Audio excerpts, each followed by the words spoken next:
Hello प्यारे बच्चों, कैसे हो आप सभी। मैं हूँ व्यास सर, आप सभी का स्वागत है हमारे आज के लेक्चर में। हमारा आज का lecture unit 10 test block elements, और आज हम देखने वाले हैं इसमें atomic and ionic radius. Atomic और आयोनिक रेडियस में आपको कल बताया था कि ये सेम वैसे ही है जैसे हमारे पास में किसका होता था, अल्काली मेटल का होता था।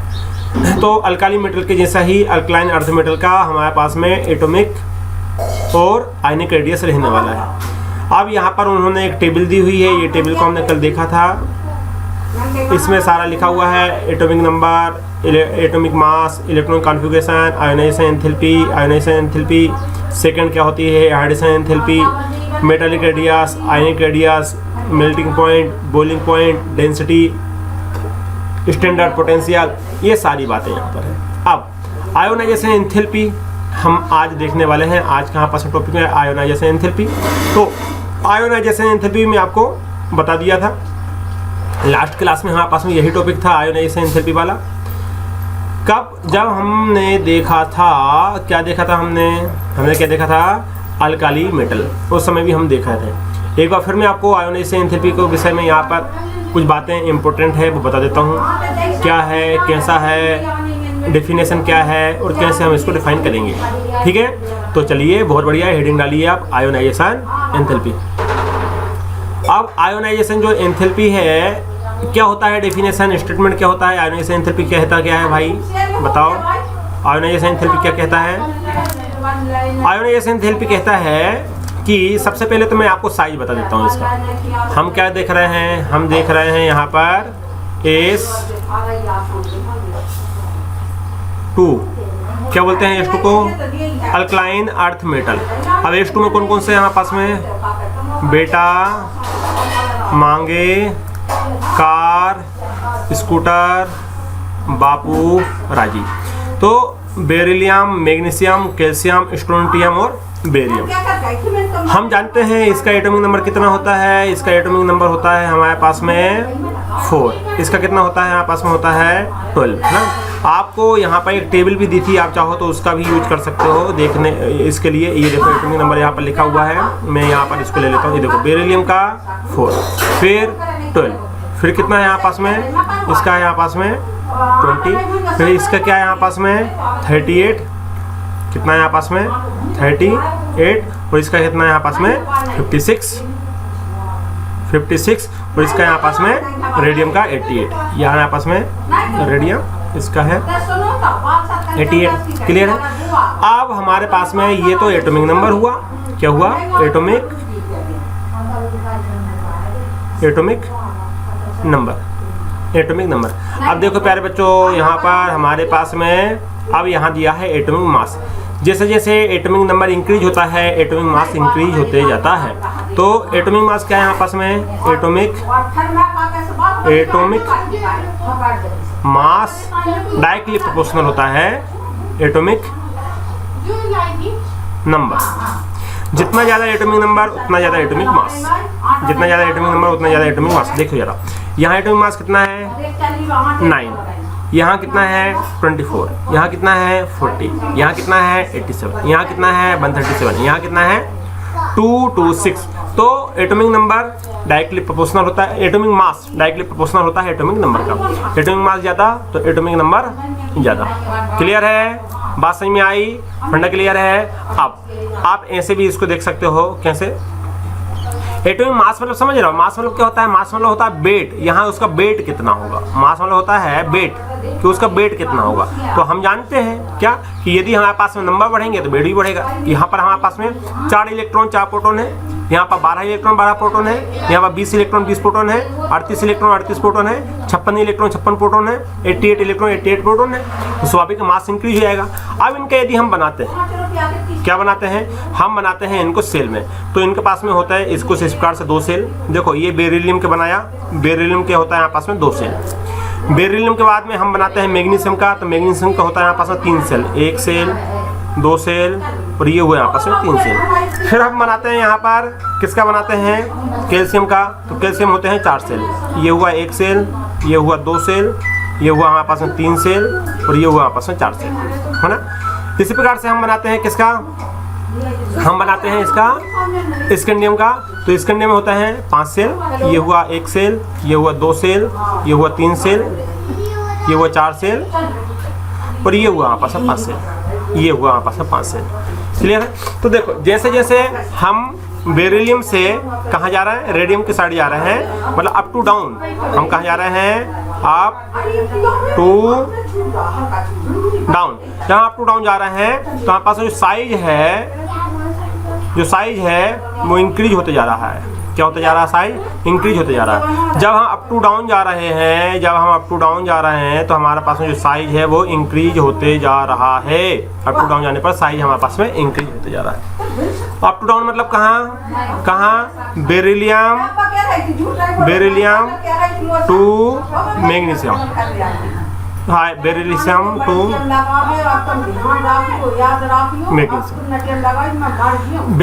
बेरिलियम टू मैग्नीशियम में साइज हमारे पास में क्या हो जाता है, इंक्रीज होते जाता है। जब साइज इंक्रीज तो रेडियस इंक्रीज, साइज इंक्रीज तो हमारे पास में रेडियस क्या हो जाएगा, इंक्रीज हो जाएगा। बात समझ में आ रही है कि नहीं आ रही। अब देखो यहाँ पर दिया हुआ है एटॉमिक रेडियस दिया हुआ होगा, ये देखो ये है आयनिक रेडियस की बात कर लो या मेटालिक रेडियस की बात कर लो, जिसकी भी रेडियस की बात, पिकोमीटर में हम बात करते हैं रेडियस। रेडियस में देखो प्यारे बच्चों, रेडियस में देखो इतनी, इसकी कितनी है 111, 160, 197, 215, 222 और यहाँ कुछ भी नहीं है। तो इस प्रकार से हमारे पास में, ये क्या हुआ, मेटालिक रेडियस हुआ। अब देखो आयनिक रेडियस क्या हो जाएगा, जब इसमें से एक इलेक्ट्रॉन निकालेंगे तो आयन बनेगा। तो यहाँ पर हमारे पास में अब 31 है रेडियस पिकोमीटर, देखो 72 है, 900 है, 118, 135, 148। क्लियर है। तो इस प्रकार से ये हुआ हमारे पास में आयनिक रेडियस। अब आता है हमारे पास में आयोनाइजेशन एंथैल्पी, आयोनाइजेशन एंथैल्पी, ये तो सारा हो गया। अब आयोनाइजेशन एंथैल्पी क्या है, इलेक्ट्रॉन कॉन्फ़िगरेशन में आपको कल बता दिया था, है ना। अब आयोनाइजेशन एंथैल्पी की यदि हम बात करें तो एक इलेक्ट्रॉन को निकालने के लिए लगी गई एनर्जी। अब जरा इस वाले कॉन्सेप्ट की हम बात करेंगे आयोनाइजेशन एंथैल्पी पे। अब देखो प्यारे बच्चों बहुत अच्छे समझना। अब हमारे पास में यहाँ एक इलेक्ट्रॉन है, कहाँ इलेक्ट्रॉन है, मैं इसको थोड़ा इरेज कर देता हूँ। ये तो टॉपिक कंप्लीट हो गया, ये तो समझ में आया होगा आपको। एटॉमिक नंबर वाला आपको समझ में आया होगा, एटॉमिक नंबर क्या होता है। अब यहाँ पर हमारे पास में आता है आयोनाइजेशन एंथैल्पी, आयोनाइजेशन एंथैल्पी बहुत ध्यान से समझना। आयोनाइजेशन एंथैल्पी, अब देखो प्यारे बच्चों यहाँ पर ये है हमारे पास में आयोनाइजेशन एंथैल्पी का कॉन्सेप्ट। हम सभी जानते हैं कि यहाँ एक इलेक्ट्रॉन है हमारे पास में, यहाँ पर एक इलेक्ट्रॉन है, इलेक्ट्रॉन को हम रेड से बना देते हैं। ये यहाँ पास में क्या है, इलेक्ट्रॉन है, ये यहाँ पास में क्या है, इलेक्ट्रॉन है। 2 इलेक्ट्रॉन आउटर में है, 2 इलेक्ट्रॉन आउटर में है, 2 इलेक्ट्रॉन आउटर में है और इसके आउटर सेल में भी 2 इलेक्ट्रॉन है। एक इलेक्ट्रॉन यहाँ पर है, एक इलेक्ट्रॉन यहाँ पर है। आउटर सेल में 2 इलेक्ट्रॉन है, ये आउटर सेल कहलाता है, 2 इलेक्ट्रॉन है। और आयोनाइजेशन एंथैल्पी में हम इलेक्ट्रॉन को रिमूव करते हैं, कहाँ से, आउटर सेल से, इनर सेल से नहीं करते, हमने आपको बताया था। अब ये है बेरिलियम। अब बेरिलियम के इलेक्ट्रॉन कॉन्फ़िगरेशन क्या होता है प्यारे बच्चों, बेरिलियम का इलेक्ट्रॉन कॉन्फ़िगरेशन होता है, ये है यहाँ पास में बी, और इसका इलेक्ट्रॉन कॉन्फ़िगरेशन हमारे पास में शॉर्टकट में क्या लिखते हैं, देखो कल हमने यहाँ पर लिखवाया था, ये देखो हीलियम लिख दो और 2s2 लिख दो। तो बेरिलियम का एटॉमिक नंबर होता है 4, एटॉमिक नंबर होता है 4। लेकिन इसको हम लिखते कैसे हैं, इसको लिखते हैं हम यहाँ पर हीलियम और यहाँ पर लिखेंगे हम 2s2। अब यहाँ से हम 2 इलेक्ट्रॉन को रिमूव करते हैं, यहाँ से हम क्या करते हैं, 2 इलेक्ट्रॉन को रिमूव करते हैं। जब 2 इलेक्ट्रॉन को रिमूव करते हैं तो हमारे पास में क्या बचेगा, हमारे पास में बचेगा, ये थोड़ा बड़ा बन गया, इसको छोटा कर लेते हैं। जब 2 इलेक्ट्रॉन को हम यहाँ से रिमूव करेंगे तो हमारे पास में क्या बनेगा प्यारे बच्चों, हमारे पास में बचेगा यहाँ पर, यार भाई ये देखो यहाँ से हमारे पास में क्या बचने वाला है, हमारे पास में बचने वाला है, जब -2 इलेक्ट्रॉन रिमूव करेंगे, ये वाले इलेक्ट्रॉन को रिमूव कर रहा है, कौन से इलेक्ट्रॉन को, ये वाले इलेक्ट्रॉन को यहाँ से रिमूव कर देंगे। तो ये 2 इलेक्ट्रॉन को रिमूव किया, जब 2 इलेक्ट्रॉन को रिमूव किया तो हमारे पास में क्या बचा, यहाँ बचा हमारे पास में हीलियम और यहाँ हो जाएगा हमारे पास में 2s0। मतलब ये हुआ कि यहाँ से ये जो इलेक्ट्रॉन थे इनको हमने रिमूव किया, इनको हम क्या करेंगे, रिमूव करेंगे। और रिमूव ऐसे एक साथ 2 नहीं हो गए, याद रखना, एक साथ रिमूव 2 नहीं होते हैं, एक साथ रिमूव 2 नहीं होते हैं। इनको रिमूव करेंगे, रिमूव करने के लिए हम यहाँ एक एनर्जी देते हैं, उस एनर्जी को नाम है हमारे पास में आयोनाइजेशन एनर्जी। है, एक एनर्जी की रिक्वायरमेंट रहती है, उस एनर्जी का नाम है आयोनाइजेशन एनर्जी। अब यदि एक इलेक्ट्रॉन रिमूव किया तो ionization energy first, 2 electron remove किया तो आयोनाइजेशन एनर्जी सेकंड। अब देखो प्यारे बच्चों, हमारे पास में हम इसको फिर एक बार लिखता हूँ, बेरिलियम को मैं आपके लिए फिर लिखता हूँ। सेल तो समझ में आया, इलेक्ट्रॉन यहाँ से जाएगा। अब ध्यान से देखना, अच्छा हम यहाँ एनर्जी क्यों देते हैं? हमने इस इलेक्ट्रॉन को निकालने के लिए एनर्जी क्यों दी? क्योंकि हम जानते हैं कि ये जो हमारे पास में आउटर सेल पे इलेक्ट्रॉन है, आउटर सेल के इलेक्ट्रॉन और प्रोटॉन के बीच में एक अट्रैक्शन होता है। यहाँ न्यूक्लियस में क्या प्रोटॉन है भाई, यहाँ है जो न्यूक्लियस, इसमें क्या है, इस न्यूक्लियस में क्या है, इस न्यूक्लियस में है प्रोटॉन P+, और यहाँ है आपस में इलेक्ट्रॉन प्रोटॉन के बीच में अट्रैक्शन होता है, इलेक्ट्रॉन प्रोटॉन के बीच में अट्रैक्शन होता है। इस अट्रैक्शन को ब्रेक करने के लिए हमको एक एनर्जी की जरूरत होती है और वो कहलाती है आयोनाइजेशन एनर्जी। जब तो ये इलेक्ट्रॉन को निकालेंगे भाई, प्रोटॉन ने इलेक्ट्रॉन को पकड़ के रखा है, इलेक्ट्रॉन को रिमूव करेंगे। नहीं समझ में आया? देखो ऐसे समझो, फिर समझो, थोड़ा बड़ा बना देता हूँ। बेरिलियम को थोड़ा मैं क्या कर देता हूँ, बड़ा बना देता हूँ। इसको ऐसे लिखा रहने दो ताकि समझ में आए हमको।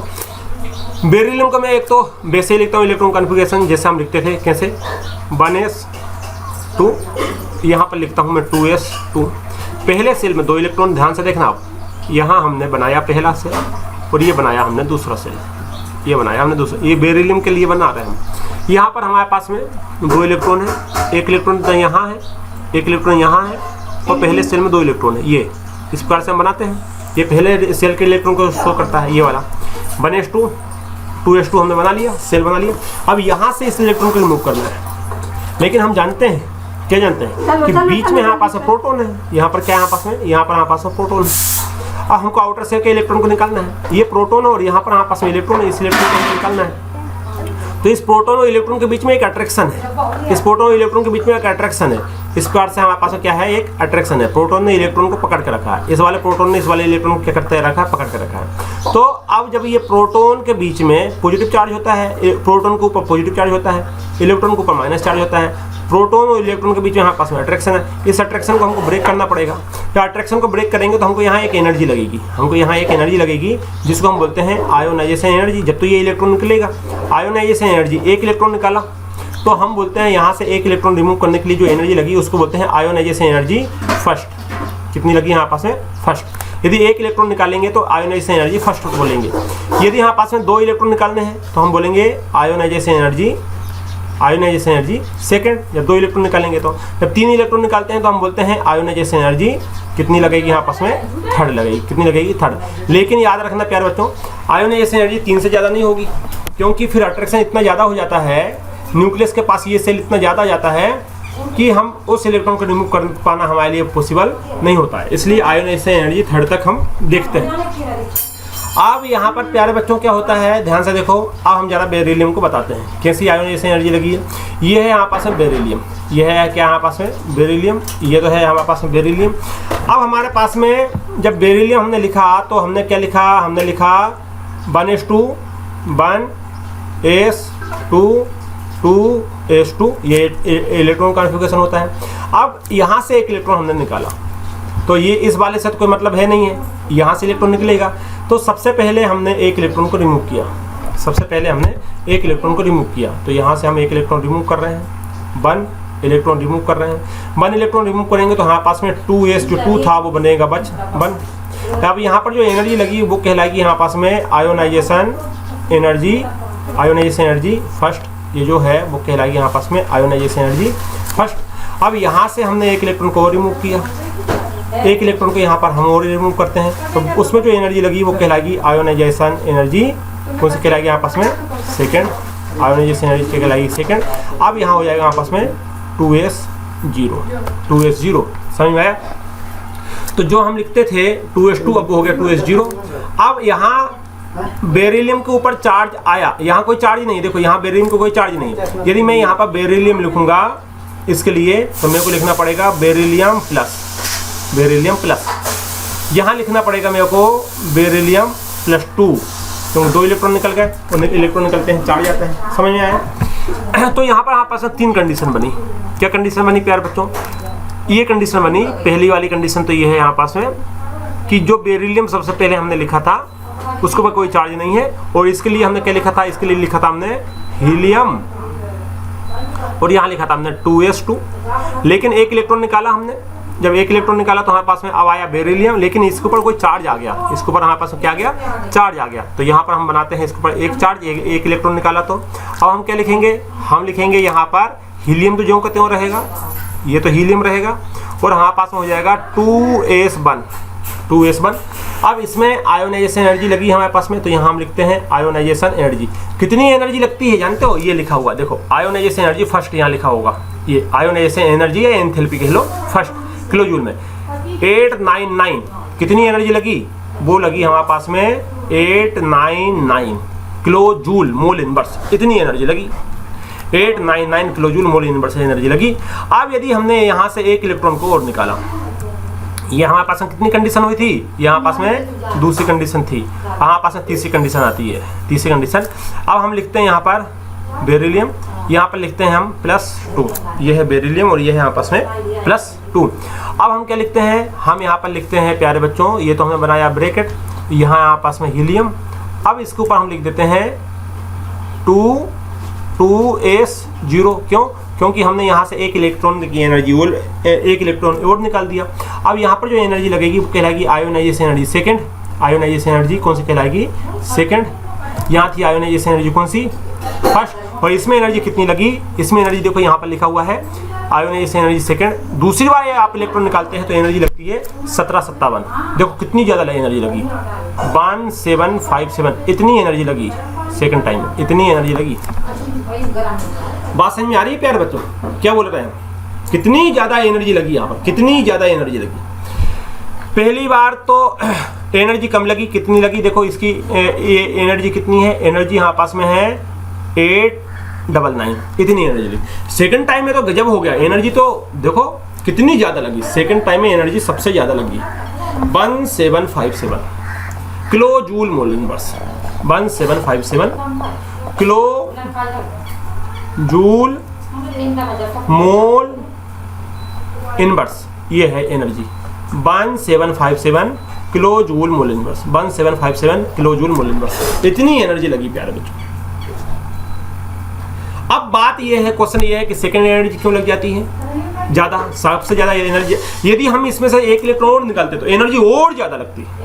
अब देखो यहीं पर यदि मैं बेरिलियम की बात हो गई, अब मैग्नीशियम की बात करते हैं। ये मैग्नीशियम है, अब मैग्नीशियम की देखो जरा, मैग्नीशियम की आयोनाइजेशन एनर्जी कितनी है, 737, कितनी है 737।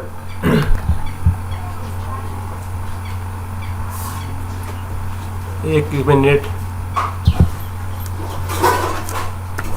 ये रहा मैग्नीशियम, देखो ये है यहाँ पास मैग्नीशियम। अब यहाँ ध्यान से देखने रहा, मैग्नीशियम की आयोनाइजेशन एनर्जी, इसको हम जरा ऊपर कर देते हैं, ठीक है, इसको थोड़ा सा हम यहाँ रख देते हैं। अब देखो, अच्छा इसको ऐसा करते हैं, इतना कर देते हैं, ठीक है, ये दिख रहा ना, एनर्जी दिखना चाहिए बस हमको। अब देखो प्यारे बच्चों, मैग्नीशियम को हम कुछ इस प्रकार से लिखेंगे। सबसे पहले तो हमने लिखा मैग्नीशियम, पेन चेंज कर लेते हैं, ये लिखा हमने पहला मैग्नीशियम Mg। अब Mg को हम कैसे लिखते हैं, Mg को हम लिखते हैं, यहाँ हमारे पास में नीली वो क्या होता है, नियोन होता है, हम लिखेंगे यहाँ पर नियोन। आपको मैंने बताया था क्यों लिखते हैं, शॉर्टकट में हम ऐसा लिख सकते हैं 3s2। लेकिन यदि मैं +1 लिखता हूँ यहाँ पर, जब मैं इसमें से एक इलेक्ट्रॉन निकालता हूँ मेरे पास आता है प्लस चार्ज, +1 लिखा, +1 लिखा तो ये 2 की जगह हो जाएगा मेरे पास 1, ये 2 की जगह मेरा पास हो जाएगा 1। अब इसके लिए हमारे पास में जो एनर्जी लगी, ध्यान से देखना, आयोनाइजेशन जो एनर्जी लगी या एंथैल्पी लगी, वो कितनी लगी, वो है हमारे पास में 737। फर्स्ट आयोनाइजेशन एनर्जी है ये कौन सी है, फर्स्ट आयोनाइजेशन एनर्जी है, देखो जा कितनी लगी 737। यहाँ फर्स्ट कितनी थी 899। मजे की बात ये है कि अब मैग्नीशियम में से एक इलेक्ट्रॉन निकाला, जब मैग्नीशियम में से एक इलेक्ट्रॉन निकाले तो +2 चार्ज आएगा, तो +2 चार्ज आएगा तो हम कैसे लिखेंगे, हम लिखेंगे नियोन, और यहाँ हो जाएगा 3s1 था, अब हो जाएगा ये 0।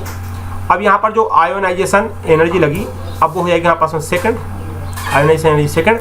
कितनी लगेगी हमारे पास में, कितनी लगेगी आयोनाइजेशन एनर्जी सेकंड, वो लगेगी हमारे पास में 1450। कितनी लगी, वो लगी 1450, है ना, 1450, ये हमारे पास आयोनाइजेशन एनर्जी लगी। कहने का मतलब ये है कि पहली एनर्जी से ज़्यादा लगती है आयोनाइजेशन एनर्जी। नोट लिखो आप यहाँ पर, नोट लिखो, नोट क्या लिखवा रहे हैं, नोट ये लिखवा रहे हैं कि आयोनाइजेशन एनर्जी फर्स्ट ये ज़्यादा रहती है। आयोनाइजेशन एनर्जी, सॉरी गलती हो गई, आयोनाइजेशन एनर्जी यहाँ आपस में पूरे अलग कर देते हैं इसको। यहाँ पर हमारे पास में आया प्यारे बच्चों, अरे भाई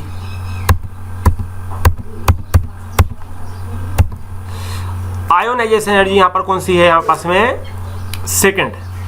आयोनाइजेशन एनर्जी सेकंड ज्यादा है आयोनाइजेशन एनर्जी फर्स्ट से। आयोनाइजेशन एनर्जी, अच्छा ऐसा करो, आयोनाइजेशन एनर्जी यहाँ थर्ड की यदि हम बात करें, मैं थोड़ा सा यहाँ से यहाँ सेकंड की जगह मैं यहाँ पर थर्ड कर देता हूँ। आयोनाइजेशन एनर्जी यहाँ पास में ये होगी थर्ड, सबसे ज़्यादा होगी। फिर आयोनाइजेशन एनर्जी यहाँ पास में सेकंड होगी और सबसे कम लगेगी यहाँ पास में ionization energy first. Ionization energy first, इसको लिख लो जरा। तीसरी एनर्जी ज़्यादा लगेगी, तीसरी वाला इलेक्ट्रॉन निकालेंगे ज़्यादा लगेगा। अब आखिर ऐसा होता क्यों, ये समझो, आखिर ऐसा हुआ क्यों। ये ऐसा इसलिए हुआ प्यारे बच्चों, बिकॉज ऑफ, क्योंकि यहाँ पर इलेक्ट्रॉन रिमूव करते हैं तो अट्रैक्शन इंक्रीज होता है। जितना ज़्यादा इलेक्ट्रॉन रिमूव करोगे, व्हेन इलेक्ट्रॉन रिमूव, देन जब हम इलेक्ट्रॉन को रिमूव करते हैं, then attraction between nucleus and outer shell electron, outer shell electron increase हो जाएगा। क्या होता है, इंक्रीज हो जाता है। जब अट्रैक्शन इंक्रीज हो जाता है तो आयोनाइजेशन एनर्जी इंक्रीज हो जाती है। क्यों, क्योंकि हमारे पास में जो आयोनाइजेशन एनर्जी है ये डायरेक्टली प्रोपोर्शनल होती है अट्रैक्शन के। अट्रैक्शन ज़्यादा तो आयोनाइजेशन एनर्जी ज़्यादा। एक इलेक्ट्रॉन निकालने से प्यारे बच्चों, एक इलेक्ट्रॉन निकालने से अट्रैक्शन ज़्यादा हो जाता है। देखो जरा, फिर मैं आपको समझाता हूँ यहाँ पर। अब यार ध्यान से देखना, ये वाले बहुत ही समझने वाला टॉपिक है ये, ठीक है, इसलिए इसमें समय लगता है और कुछ नहीं है। हमने यहाँ पर बनाया बेरिलियम, हम बना रहे हैं यहाँ बेरिलियम। यहाँ पर हमने क्या बनाया, यहाँ पर बेरिलियम के बाद में हमने बनाया बेरिलियम प्लस। ध्यान से देखो, बेरिलियम प्लस, यहाँ हम बना रहे हैं बेरिलियम +2। इसका साइज इतना बड़ा, ये तो न्यूक्लियस है, पहला साइज है, ये पहला साइज है, ये पहला सेल है, पहला सेल साइज नहीं, पहला सेल है। पहला सेल हमारे पास में, ये दूसरा सेल है इतना बड़ा। लेकिन जब इसमें से एक इलेक्ट्रॉन हमने निकाला तो दूसरा जो सेल बना वो बना इतना बड़ा। जब एक इलेक्ट्रॉन निकाला तो जो तीसरा सेल बना वो बना आपस में इतनी दूर। देखो, सबसे ज़्यादा साइज इसका होता है। हम जानते हैं, यदि हम साइज की बात करते हैं, पेंट एटम का साइज बड़ा होता है। फिर हमारे पास में +1 वाले का सबसे छोटा होता है +2 वाले का। ये हमारे पास में साइज है, ये हमारे पास में साइज है। यहाँ पर हमारे पास में अट्रैक्शन ज़्यादा हो गया, यहाँ हमारे पास में अट्रैक्शन इंक्रीज। कहाँ पर, proton and outer shell electron के बीच अट्रैक्शन जो होता है बहुत ज़्यादा इंक्रीज हो जाता है। यहाँ पर हमारे पास में अट्रैक्शन प्रोटॉन, अट्रैक्शन यहाँ भी हमारे पास में इंक्रीज है, लेकिन उतना ज़्यादा नहीं है, अट्रैक्शन अभी भी इंक्रीज है। यहाँ पर हमारे पास में अट्रैक्शन और रिपल्सन दोनों बराबर है। यहाँ हमारे पास में क्या है, अट्रैक्शन बराबर रिपल्सन, जितना अट्रैक्ट करता है उतना ही रिपल करता है।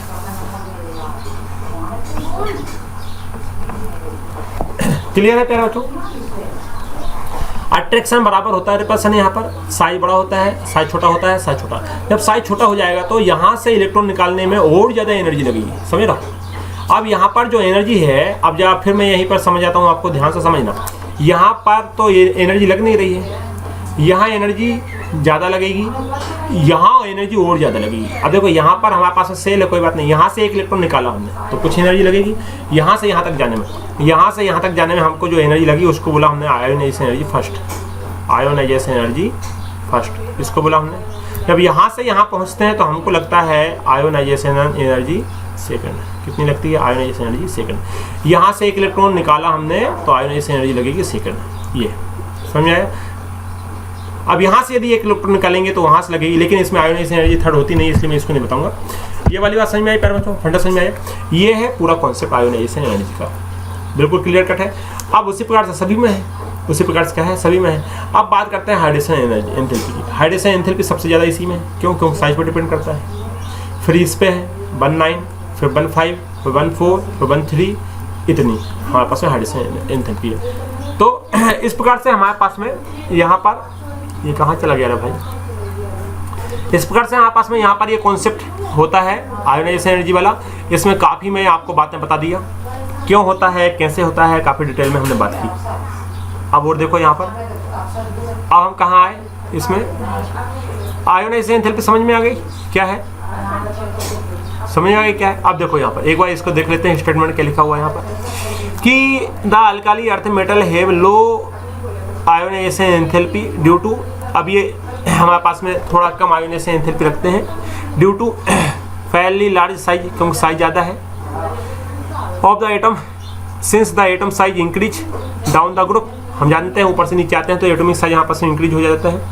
आयोनाइजेशन एंथैल्पी डिक्रीज, ऊपर से नीचे आते हैं तो हमारे पास में ऊपर से नीचे आने पे क्या हुआ, इस पॉइंट को लिख लेना, अभी मैंने समझाया। आयोनाइजेशन एंथैल्पी यहाँ पास में क्या हुआ, डिक्रीज हो जाएगा, क्योंकि यहाँ पास में साइज क्या हो जाएगा, इंक्रीज हो जाएगा। कहाँ बता रहा है, डाउन द ग्रुप की बात कर रहा है, डाउन द ग्रुप, ठीक। द फर्स्ट आयोनाइजेशन एंथैल्पी, यदि यहाँ हम फर्स्ट आयोनाइजेशन एंथैल्पी की बात करें of alkali earth metal higher, देखो higher than those of corresponding group 1, group 1 के मेटल के कंपेरिजन में यदि हम बात करें तो ज़्यादा है। This is due to their small size, क्योंकि इनका स्मॉल साइज है, and compare to the corresponding alkali metal it is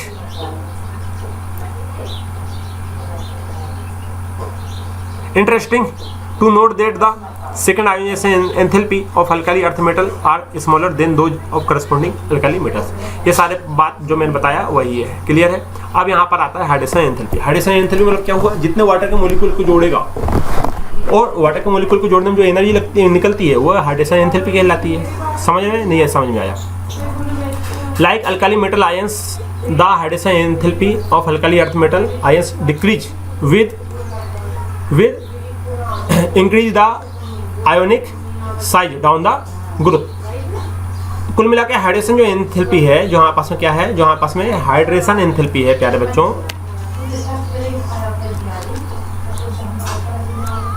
देखो प्यारे बच्चों, hydration enthalpy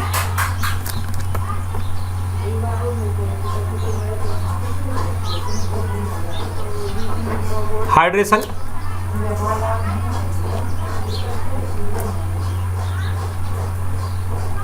enthalpy. Hydration enthalpy क्या होता है कि वाटर के मॉलिक्यूल्स को ऐड करने के बाद जो एनर्जी रिलीज होती है वो कहलाती है हाइड्रेशन एंथैल्पी। ये डायरेक्टली प्रोपोर्शनल होती है साइज के, साइज छोटा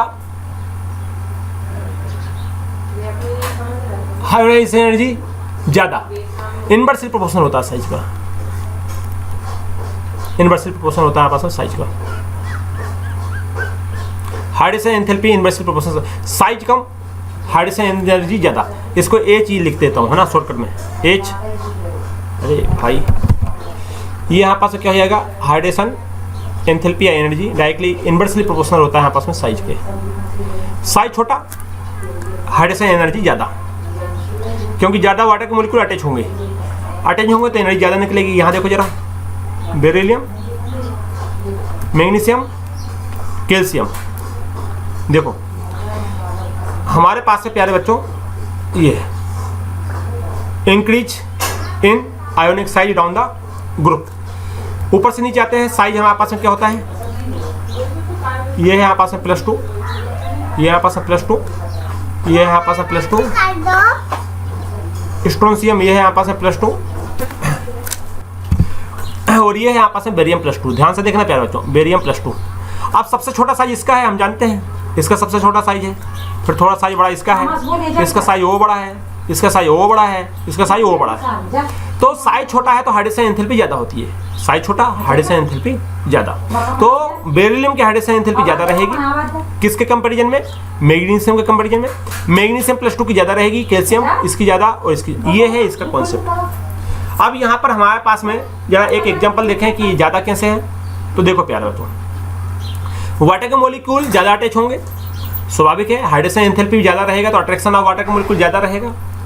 अट्रैक्शन ऑफ वाटर के मोलिक्यूल ज़्यादा रहेंगे, attraction of H2O molecule, attraction of H2O molecule.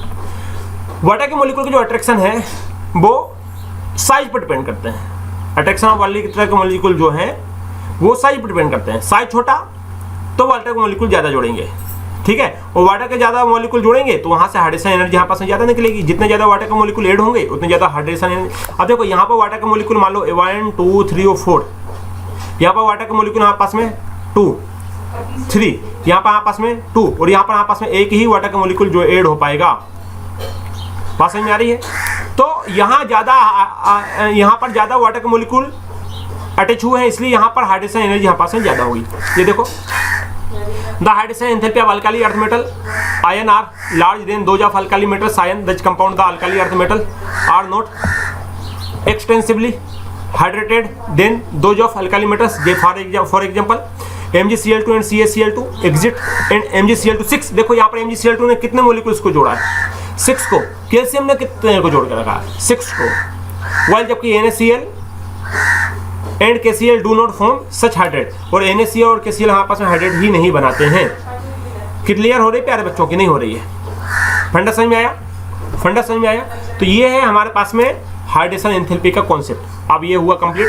अब बात करते हैं फिजिकल प्रॉपर्टी। तो फिजिकल प्रॉपर्टी तो आप देख लेना यहाँ पर क्या है, कैसा है। Algae earth metal in general R silver white, ये सिल्वर वाइट कलर का होता है। इसको आपको पढ़ना है, प्रॉपर्टी है ना, प्रॉपर्टी जितनी प्रॉपर्टी है आपको रीड करना है। आपके लिए होमवर्क रहता है। ये प्रॉपर्टी को मैं आपको रीड नहीं कराऊंगा, ये रीड करने वाला, एक्सप्लेन करने वाला होता, मैं एक्सप्लेन कर देता, ठीक है। हाइड्रेशन एंथैल्पी यहाँ पास में कंप्लीट हुआ, ये भी यहाँ पास में कंप्लीट हुआ। अब आया केमिकल प्रॉपर्टी। केमिकल प्रॉपर्टी तो मैं आपको कराऊंगा क्योंकि इसमें केमिकल रिएक्शन आती है, हम केमिकल प्रॉपर्टी को जरूर करेंगे, लेकिन आज नहीं करेंगे, इसको आने वाले लेक्चर में करेंगे।